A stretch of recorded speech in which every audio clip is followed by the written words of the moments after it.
is to kind of go up and down the line, and first perhaps start by having each of you tell us a little bit about the background to your having created this current work that you have. So, Don, how do we have Working with Disney sitting here? This is actually kind of a sequel to my first book, Working with Walt. 10 of the interviews were done back in the 1970s, and then some of them have been done more recently. So it's just my chance to share the stories that I collected quite a long time ago with people. And Nancy, is this becoming like Harry Potter up here?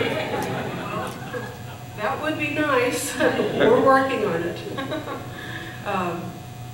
I am a longtime fan of Disneyland. I started going in 1962, and my co-author actually worked at the park where we met in the early 80s. So when he asked me if I wanted to help him write a book about Walt leaving behind a possible treasure and a hunt that finds it, I said, absolutely, I'd like to help you write that. And is it okay to call you Andi? So, how do things work? Do you teach from this book in your course? Do you use the book, or do you use other materials? Yeah, this year I was able to teach from this book. I've been teaching the class since 2004, and I had used a book that was called Understanding Disney, which was written by Janet Wasco, and it was based on a course that I had taken from her when I was in graduate school.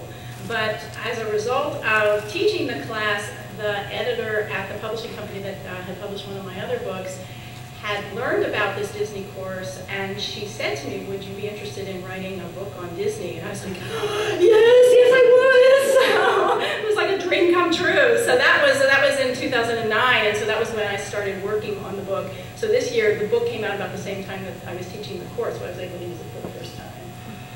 Sounds wonderful. Jim, you've got a lot of stories.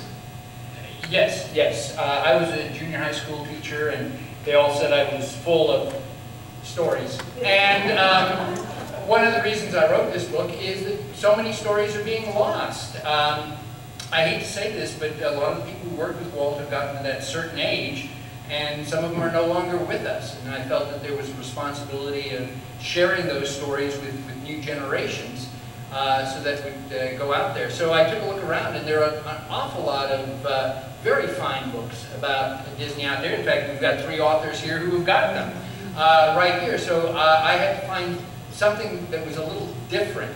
And so I wish this sounded more professorial or whatever, but basically one of my favorite books is Uncle John's Bathroom Reader, because it's all short. I don't have to start at page 1 and read through 450 pages of Neil Gabler, psychoanalyzing Walt.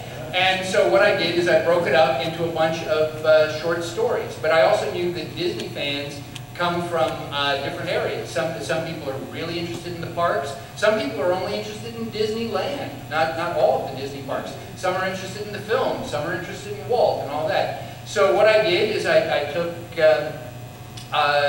over 40 of my favorite stories and put them into the book. And people have liked them, and we all hope that you will buy our books from us today. Not just because we all need the money, but because we don't want to take them back during Carmageddon. So please keep that in mind, and think of all of the friends and family that you would like to get gifts for, autographed by real, live authors.